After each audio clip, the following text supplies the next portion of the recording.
I'm Paula Royce. I'm the Family Center for Juvenile Justice. You're good, Kathy. We can go. Great. Oh, me. Yeah, just go back one. Sorry. So, oh, maybe I messed you up. Okay. So a little bit about me. I work at the Family Center for Juvenile Justice. Most of you know it as Tulsa County Juvenile Bureau. We just changed our name when we built our new building pre-pandemic. In November, we moved in downtown at Archer in Denver. We were thrilled about the move because it put all of our services under one roof.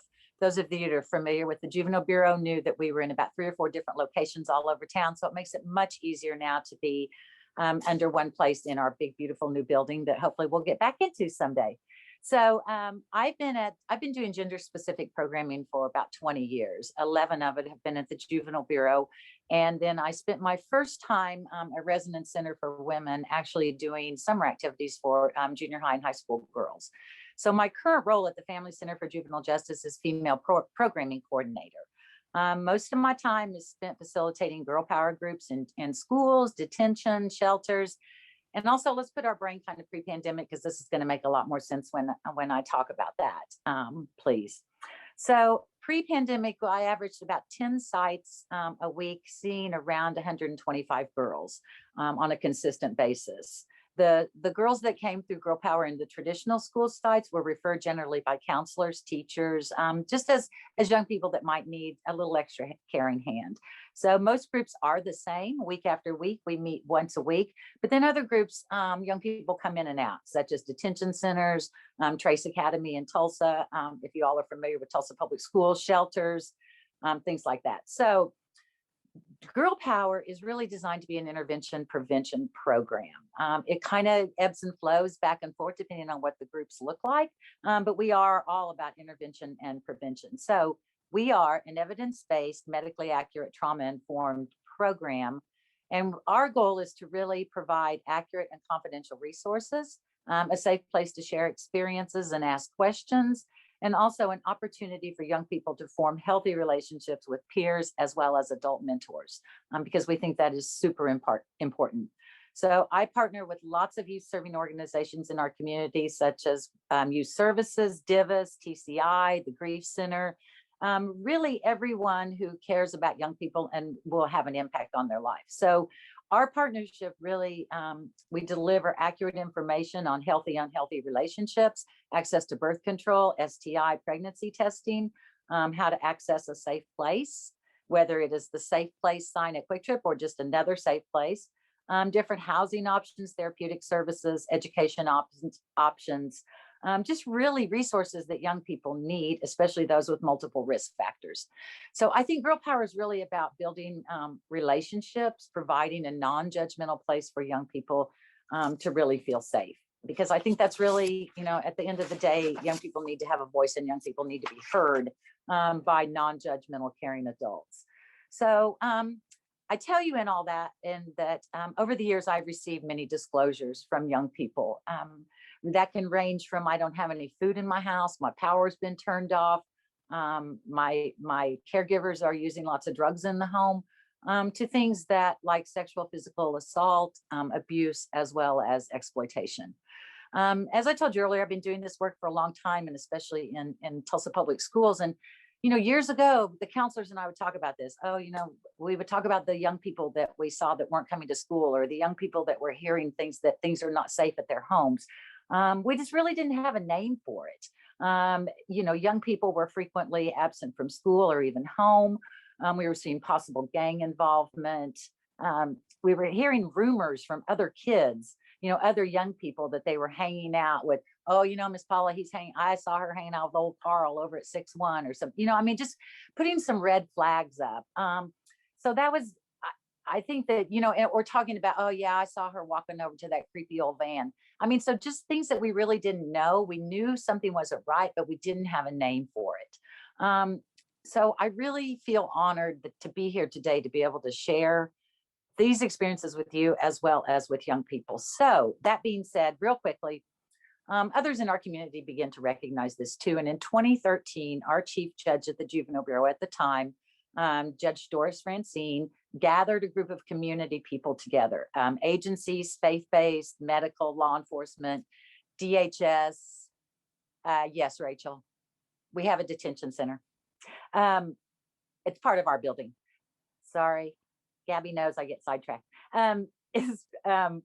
So we put all these people together to begin looking closer at youth, especially youth that were coming into our system and being in front of Judge Francine. We were coming to the courts, and the courts were finding these youth, they were adjudicating them actually delinquent based on what their charges are, based on what things were being reported, when actually they were most likely deprived. And our judges started really seeing this and talking. And once we started peeling back the layers of the trauma and of the things that have happened to these young people, there really was a lot of deprived rather than delinquent cases. But those of you on this call know that, we'll talk about this later, but just being in the juvenile justice system is certainly a risk factor. So unfortunately, we keep re-traumatizing our young people. So anyway, so maybe, we just decided maybe we weren't asking the right questions, and not necessarily the court, maybe the workers, the medical people, I think we just have to kind of continue to ask the right questions to these young people to make appropriate decisions for placements, anything. So over the years, a few of us have stayed involved, and we've built the task force now to the Oklahoma Coalition Against Trafficking, known as OCAT. Some of you might be affiliated with our steering committee and our other branches, and we're glad you're here. So the coalition, headed by the steering committee, which I co-chair along with Sarah Gadd through Ascension St. John, we consist of 27 member organizations. We focus on legislative, which is a branch, which you heard a lot about from Jenna and Emma, which is fabulous. We love having other partners. We focus on services for victims and survivors, and as well as education and awareness. So in 2019, we formalized our strategic plan so that we can actually work as a group to tackle exploitation.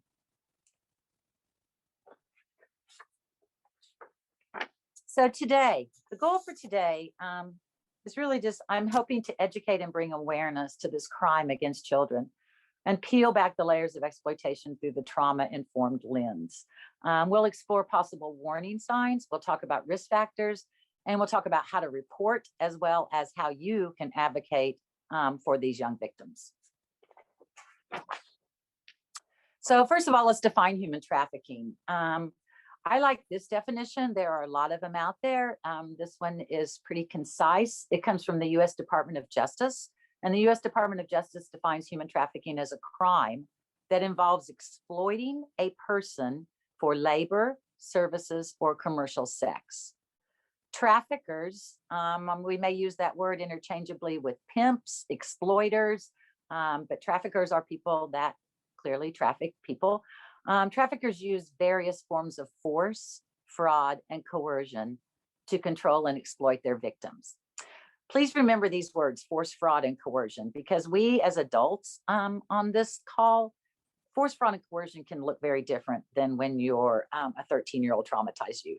So again, let's be trauma informed as we start thinking about this.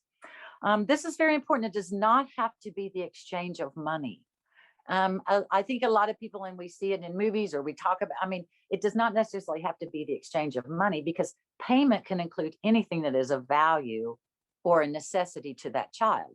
So maybe think survival sex. Oh my gosh, this is, first of all, been the longest week of my life because I hate cold weather. But let's think about if we were, a person that was missing from care right now, someone that didn't have a safe place to stay. I don't know about you guys, but I probably do just about anything to get into the warmth, or to have a meal, or to take a shower.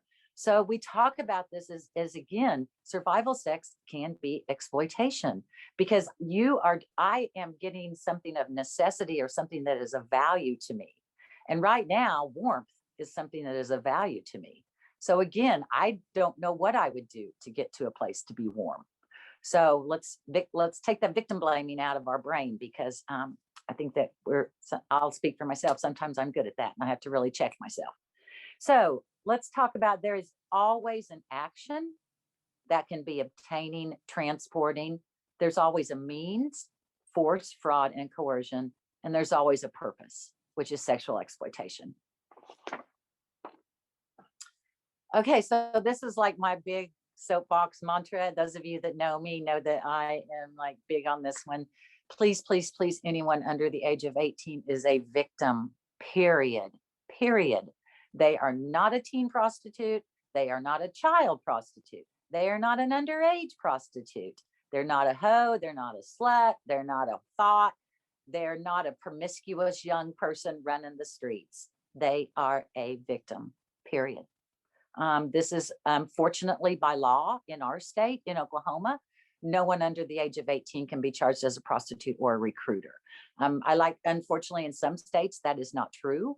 There are still some states that charge young people under the age of 18 for prostitution or recruiting. So I like to make that really clear in Oklahoma, because I know sometimes people think that young people in my detention center, if they've had word that maybe they are being exploited or something, or maybe they are unfortunately recruiting other young people, sometimes they think they're there for that. That is absolutely not true. Victims in my detention center are there for something else. It's usually something minor, and it's usually something that if they were an adult, they wouldn't be charged for, like missing from care. A number of young people go missing from care. Once you turn 18, you're allowed to leave your house. So it's just those status offenses that land a lot of young people in my detention center, especially young ladies. Okay, so Oklahoma statistics, and I will tell you that I speak mainly about juveniles in this presentation. These statistics are really hard to find. A lot of times juveniles will not report. Well, people will not report, but especially juveniles won't report for a variety of reasons, which we'll talk about too. But sometimes it's actually fear of system, fear of law enforcement, different things. So please know that we are doing the best we can to gather statistics, but don't have a lot. But I do want to say, you're good, Gabby, thanks. During 2019, Polaris, which is the National Human Trafficking Hotline, identified 207 victims in Oklahoma. Now, these can include adults. We refer to, we're working very hard with law enforcement and also legislation to not arrest people that are prostituted anymore, and to really go after the people that are buying, which are the Johns, or the people that are the predators, the traffickers, and the pimps. So, but 207 is a lot. So Gabby's going to show you the next chart of in Oklahoma. So everyone can see here that we know this is like child abuse. Generally, people that are being victimized is by someone they know. In Oklahoma, we're knowing between 30 and 40% of victims are actually trafficked within their family. So it's familial. The boyfriends, that can be someone who claims to be your boyfriend, or someone who, could be your boyfriend. So friends of the family. But if you guys will add all these numbers together, you can see that 91% of young people being victimized is by someone they know. And so again, it's back to this, I think we're getting better about it now, about talking about it. It's okay to not let, to think that Uncle Charlie that you see once a year at Christmas is kind of creepy. It's okay. So I think, we're not, yes, it's important to teach our young people about strangers and stuff, but based on this data and based on the statistics, I think it's more important to teach our young people about things that are within their immediate reach or their immediate circle of people, and how to be aware. Because again, over 90%, it's people they knew. Okay, so this is just a little fun, and I know most of you on here will already know all of this, but I never know if this is a one-on-one class for some of you, or if you've actually been involved in this field for a long time. So myths and facts, just really briefly, when someone is trafficked, they are kidnapped and held against their will. Nope, not usually. That was in the old Liam Neeson movie Taken, where they roll up in the big black van with all the windows and they throw a pillowcase over your head and throw you in the back of the van. That very rarely happens. It is a gradual process taking weeks and months of grooming and manipulation. We see this online. We see this in person. It takes weeks to groom and manipulate that person. So again, most people involved in child sexual exploitation, human trafficking, are not tricked. They're not like thrown in. I mean, they are tricked. They're not like thrown in the back of the car and driven off. That generally does not happen. Also, it's starting to die down now, but the conspiracy theories, the QAnon. I don't want to get political on this, but we are seeing that this is a conspiracy theory. People are not being loaded up in so much in the back of vans and driven places and had satanic rituals.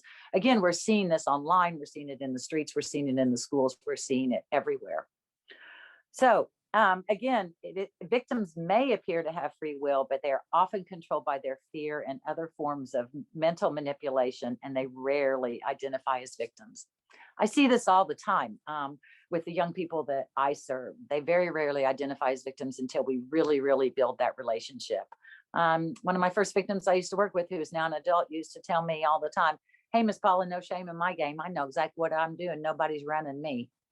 When in fact they were. But that was, she wanted to have that control, and she thought she was making her own choices.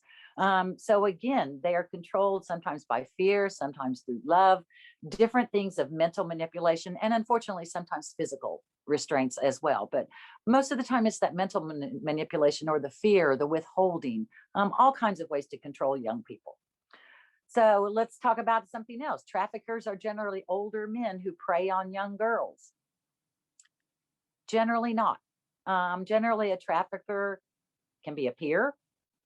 We saw on our previous slide, can be a member of the family, can be someone they trust. Just like victims, traffickers can be any race, any gender, or any age.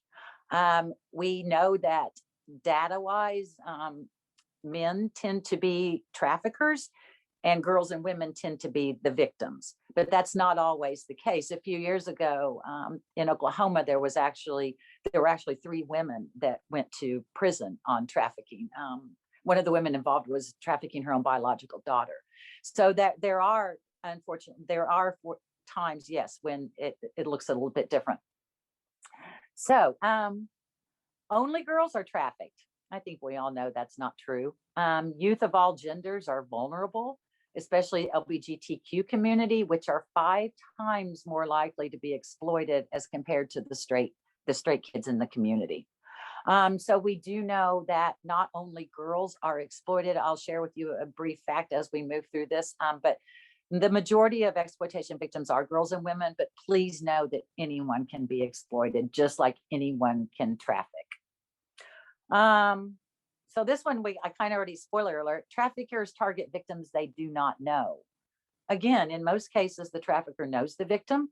And the reason that victim is targeted is because of those vulnerabilities, because they know what vulnerabilities that victim already has. So thanks for sharing that with me. I know you guys probably know most of the answers, but it's always a good review. So let's talk about sex trafficking. This is a very complex issue. We talked, I introduced the presentation kind of by peeling back the layers. And I think that's what it takes to get to the root of the exploitation, to get the young person to feel safe. And so it's very complex, and our needs and our survivors and our victims have very complex needs. So I think we need to embrace and encourage all of the efforts on this issue to be survivor informed, child-centered, as well as trauma-informed. Eliminating sex trafficking is a matter of both racial and gender justice. Again, we're finding, I just shared with you that the majority of victims are girls and women, which I think this makes a gender issue. We're going to talk more about girls of color too coming up. So it's a racial as well as a gender issue.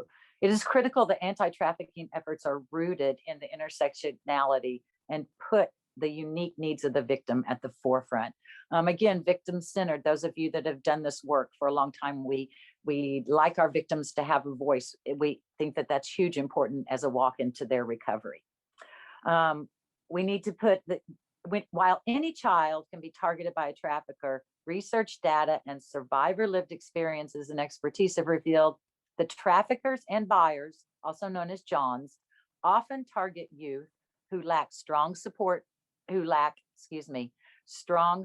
networks, maybe have experienced violence in the past, are experiencing homelessness or are possibly being marginalized by society. Again, think LGBTQ community experiencing homelessness, experiencing violence in the past. We'll talk a little bit about ACE scores as we're coming up. So again, these can be definitely risk factors that are preventing, and helping sex trafficking happen. Failure to meet these children as survivors means that they are even pushed further into a system that can exacerbate that trauma and the exploitation, which we'll talk about in risk factors coming up. So I spoke briefly about this at the previous slide. Girls and women of color are disproportionately at risk to be exploited or trafficked. Unfortunately, girls of color tend to be trafficked at a younger age. Depending on what reports you read, people are, it's 12 to 14 is the average age. Most of the time people are saying 13. We're finding studies that are telling us that girls of color, sometimes the exploitation can, it starts at a younger age, sometimes 10 to 11. So we're seeing that exploitation begin at a younger age, especially for girls of color. We're finding that girls of color experience poverty at a higher rate. So again, another risk factor, another vulnerability for a trafficker. More likely to disconnect from schools and community supports. Those of you that are familiar with Monique Morris, Push Out, one of my very favorite books, has a ton of great information about it. We'll talk a little bit about this in the next couple slides. But when you lose that disconnect from school and community supports, that's huge. I think we've all, I know that the kids I work with have experienced it on a level just because of COVID. So just having that disconnect from those strong supporting the school and community is difficult. We see that girls of color have an increased risk of experiencing abuse, are more likely to witness or experience multiple forms of violence, as well as being subjected to adultification. And we'll talk a little bit about adultification in the next slide. So racial disparities, rights for girls, and I'll make sure that you all have all of these websites and stuff as we go, or as we finish our presentation. Rights for Girls just released some new research, and they report through their research, their data, and conversations with survivors. Gabby and I were talking about these stats the other day when we were doing our run through, and I've been doing this work for a long time, and I thought, wow, I get all this, but even for me, these are heart-wrenching. So in Louisiana, girls of color make up 19% of the population, but 44% of the sex trafficking victims. In Wisconsin, people of color are 27% of the population, but 65% of sex trafficking victims are Black and 97% are female. So you can see in Wisconsin that with 97% of the victims being female, it is such a problem. In Nebraska, 50% of people sold online for sex are people of color, but they only make up 5% of the population. In King County, Washington, girls of color are 1% of the general population, but make up 84% of the human trafficking victims, and 52% of those are Black. So the FBI just released a report that in states that charge juveniles as prostitutes, remember we talked about that there are a number of those that do that. 53% of those arrests in states that charge children as prostitutes were children of color. So over half.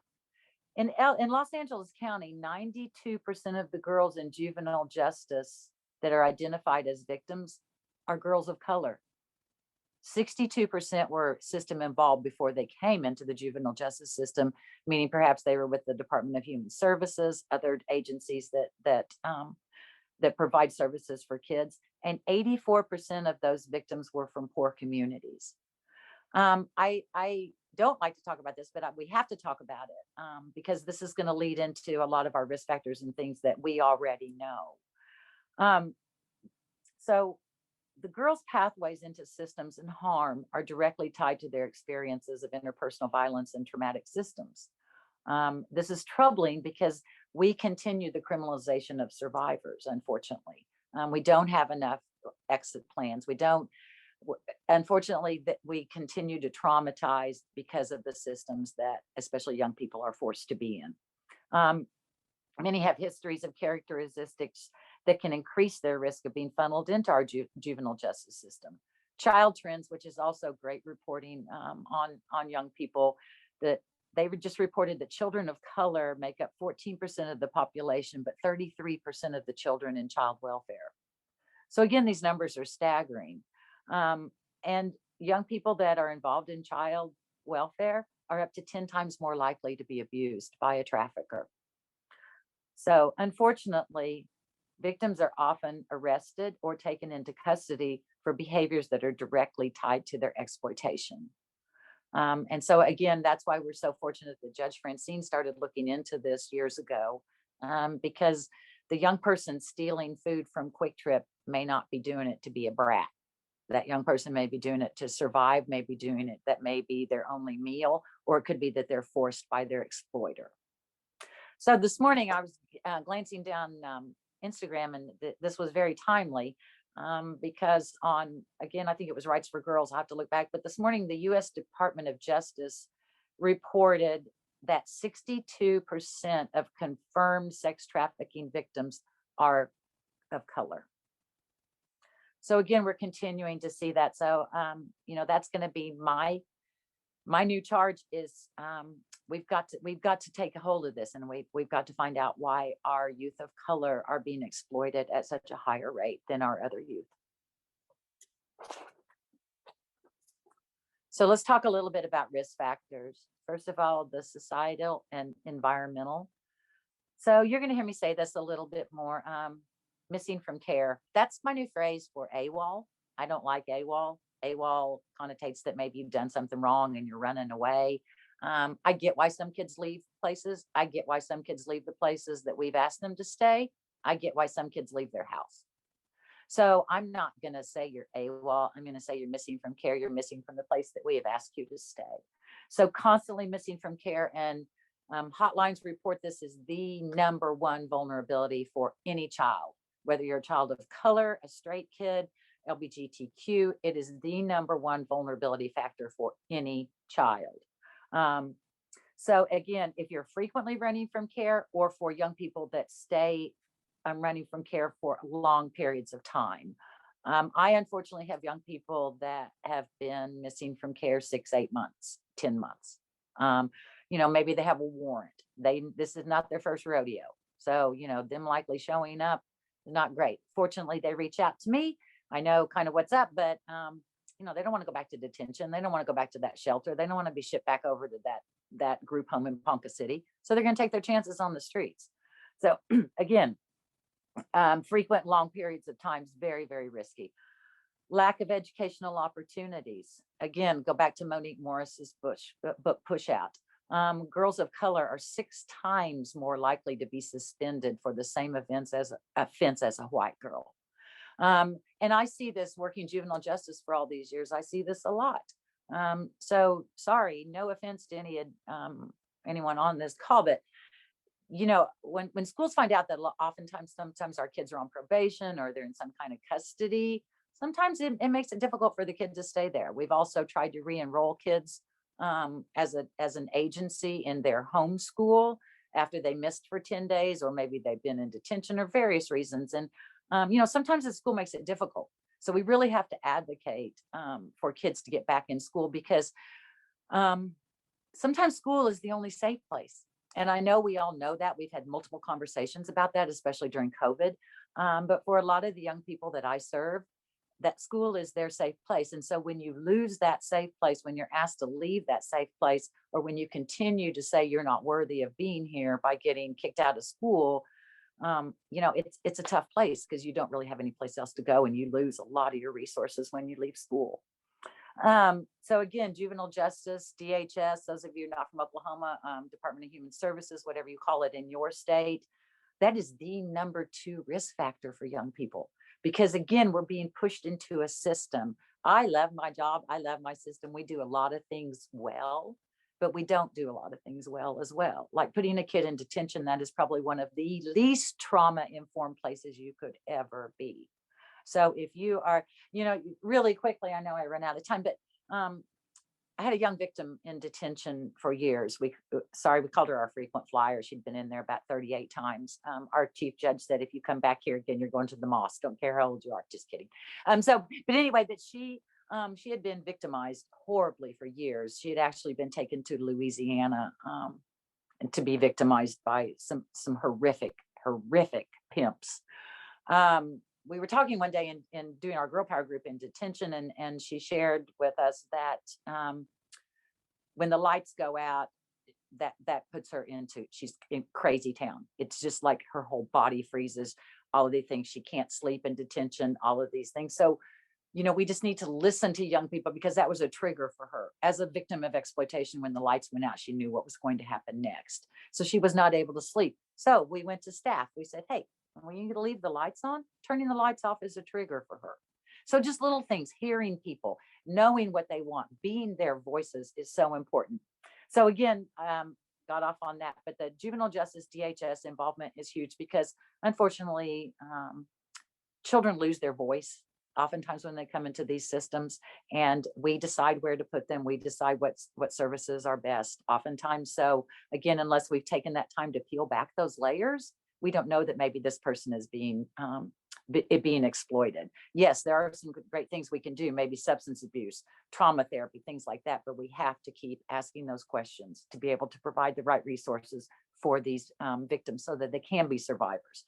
Gang activity, huge, not huge, big societal, environmental, not dissing gangs, love gangs, know lots of kids that are in gangs. I get why kids join gangs, but gangs do dirt. And so if you're selling drugs or people, you can make a lot more money, and you're really lowering your risk if you're selling people compared to drugs. So this is it. And also so gang activity can be a risk. Sexism, and again, adultification. I've been reading a lot on this, and girls of color are seen as more independent, are seen as more knowledgeable, thought to be a little more hypersexual. So they're not seen as needing things as much nurturing as their white peers. They're seen as being more adult.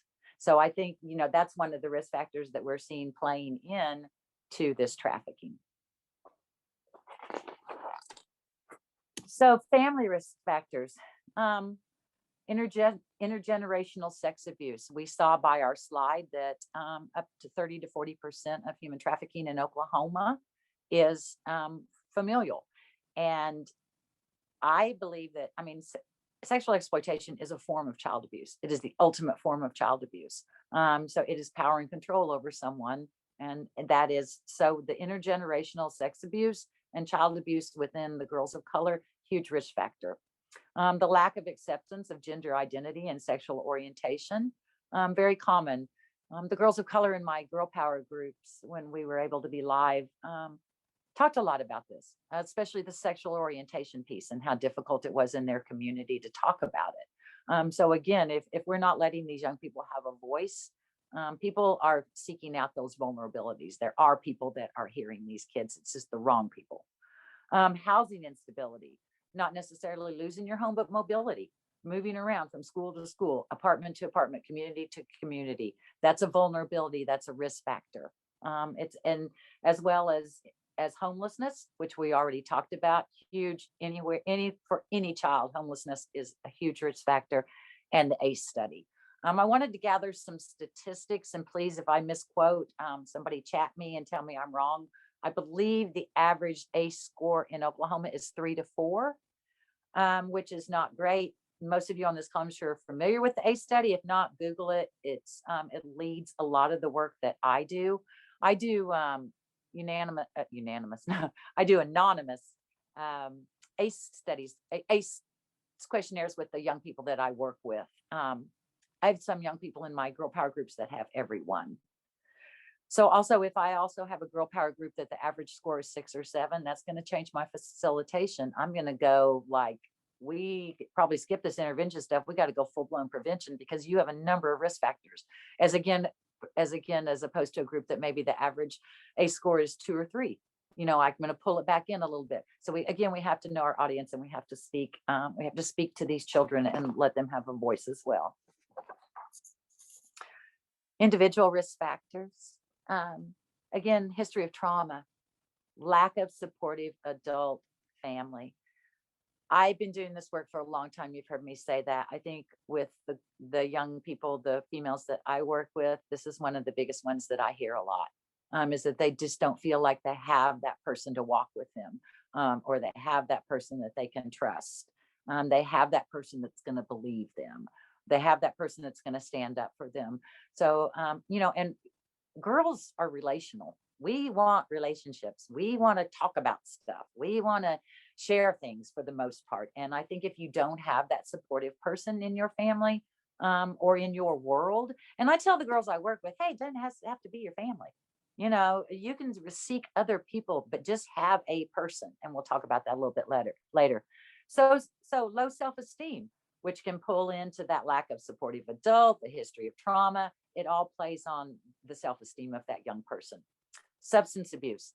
Traffickers love substance abuse, because then not only can I pull you in and exploit you, I can also be your drug dealer. So that's going to give me double hold over you. So you're going to pretty much do whatever I say. So again, substance abuse is a huge vulnerability for young people. Traffickers love that. It's another way to have power and control over that young person. And developmental and physical disabilities are also a huge risk factor for anyone, especially the developmental disabilities. When Laura Dester was around, those of you that remember the DHS shelter out on Pine, I worked with I did groups out there on Tuesday nights with the teenage girls, and oftentimes there were young people that were in the teenage cottage that were there with developmental and disabilities and stuff. And yes, they're a perfect target. So please, online, in person, please watch out for young people in your life that do have some of these disabilities. Keep a close eye. So quickly, by the numbers, in 2020, NCMEC, which is the National Center for Missing and Exploited Children, received over 17,000 reports of possible child trafficking cases. 17,000.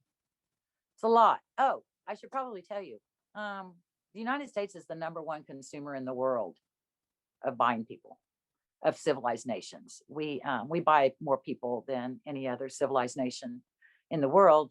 And also, to be real clear, most of our victims are our citizens. Most of the people being victimized in the United States today are our citizens. So yes, people are being brought across the border to be exploited, absolutely. But please know that especially in juvenile systems, they're American citizens that are being exploited. So I'm sorry, excuse me real quick.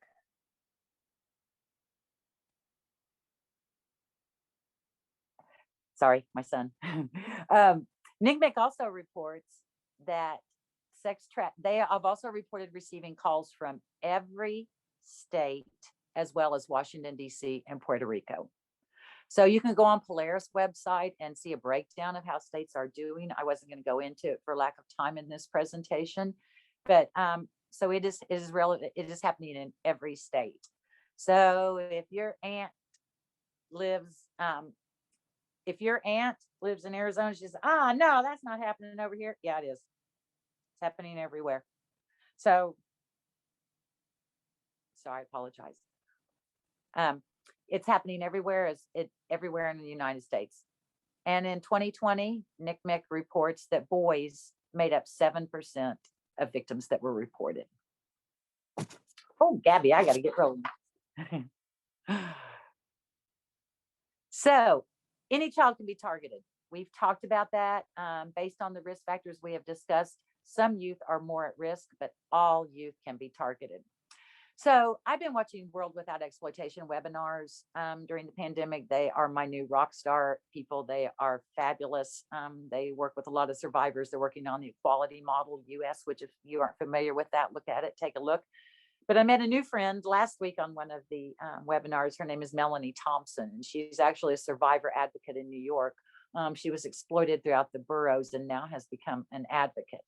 And she stated on a World Without Exploitation webinar discussing the equality model that systems of oppression often make the choice for you. I've never heard someone state it like that, but that rings so true with me, because unfortunately, if you are in that system of oppression, the choices are sometimes made for you. So she says choice, and I love this too, so I'm gonna steal it from her. She says choice can't be a choice if you don't have choices. So yeah. She reports that less than 2% of prostituted people were raised in privilege. And I don't mean raised in big time privilege. I mean, let's talk about me, raised in privilege with a mom and a dad and a safe place to stay and things like that.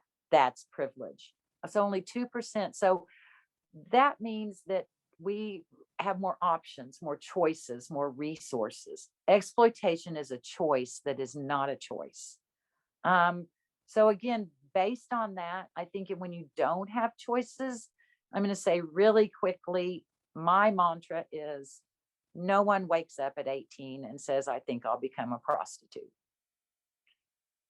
Who does that? Who says, I hope that I'll be forced to shoot dope? Maybe I'll get beat. I'll be forced to have sex with people that I don't know. I'll be assaulted, perhaps raped. No one says that. So I think, the path begins when you're a juvenile. And unfortunately, for reasons for a whole nother webinar, there just aren't enough exit strategies for girls and women, especially to come out of the life.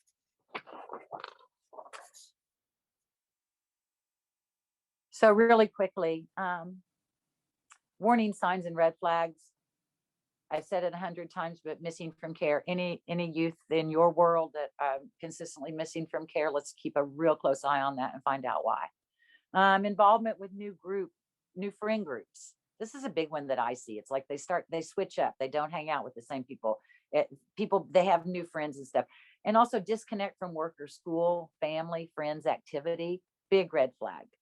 We did a conference a few years ago where one of the survivors that we brought in really talked about this, and how she had, she went from making straight A's to flunking out of her classes. She went from being the star of the track team to not even showing up at practice. She dropped off the cheerleading squad, all of these things. Nobody asked her. Nobody said, what's going on with you? What's going on? Her family, her teachers, her track coach, nobody asked those hard questions. So I encourage you to ask the hard questions. You know what? And I've been like cussed out a bunch of times. It's okay. It's your trauma speaking, talking. It's not you. I'm not taking it personally. So yes, ask questions. Unexplained cash, phones, upgrades, clothing. So that can be the young lady I referred to you earlier about, used to get some really nice things at a store at Promenade Mall back in the day, because she didn't really see it as exploitation. She saw it as, hey, I want that cute little dress, and that's who's going to get it for me. So again, that upgrading of things that perhaps that family is not able to afford, or that young person's not able to afford. If you have access to this, you may not know this knowledge, but history of reoccurring STIs, restricted movement, few personal belongings, unexplained absences from school, work, whatever maybe they were involved in, and also restricted communication. So I'm going to wrap up by saying, what can you do? I always like to leave. This is a hard topic. It's heart-wrenching for me, even after I've been doing it this many years, but I'm gratified that I get to walk with a lot of my victims and survivors. So what I've learned on what you can do is continue to educate yourself and others, especially others that don't do the work that we do. So continue to educate them, advocate for young people, advocate for laws. Again, we're trying to make stricter laws for Johns and pimps, and not arrest prostitutes. If that's something that you believe in, great. Listen to victims, hear their voices, use reliable information. Again, there's a lot of conspiracy theories floating around in the air. So please know that, please realize, you look at reliable information. Probably my biggest one is always believe. For me, I am sometimes not the first disclosure. So when a young person comes to you and says, this is what's going on, believe, and please know you're not, well, some of you may be, I'm not law enforcement. I'm not a therapist. I'm not all of those things. I want you to trust me. I want you to talk to me, but I don't want a lot of details. That's for other people to sort out. So know that if your role could be just someone who's going to believe, your role could be someone who's in a relationship with that child. So define your role. But please know, always believe. Please always believe. So let's talk briefly, ending up reporting. Sorry, I forgot to put my DHS number on there, so we'll put it in the chat. National Human Trafficking Hotline, that is Polaris. You can see the number on your screen. They made it super easy to memorize, so that works. You can also text help or info to be free. We use National Human Trafficking Hotline a lot, especially with some of our young people that are missing from care, whether we think that they are being victimized or not. They will alert and notify law enforcement in many different cities, towns. We've recovered some people using the hotline. A couple of years ago, we recovered a couple of our victims in Wichita. So it works. Anyone that you believe is under the age of 18, everyone here is a mandated reporter in this state. So your call has to go to the Department of Human Services, and that number is 1-800-522-3511. Many of you know that number. You probably called it. Stress human trafficking, stress child sexual exploitation when you make the call. So that hopefully someone will come and investigate it. Again, you don't have to have all the particulars. You don't have to know that it was happening here or who was involved or all. Those are for other people to sort out. Your job is to call and report. Your job is to call and report. It's huge important. I know sometimes that system is not the best, but it is what we have. And we have to keep that young person safe. They will get in, they will take care of the proper authorities, or get all the proper people involved. So there's another, you can also call NCMEC, NCMEC, which is the National Center for Missing and Exploited Children. And to make that tip, which is 1-800-843-5678. Sorry guys, forgot to put those on my slides. I so appreciate being with you today, and I think I'm about out of time. So if anyone has any questions, comments for me, I would love that. So I always appreciate being on here, and I appreciate the people at TCI for inviting me and making this happen.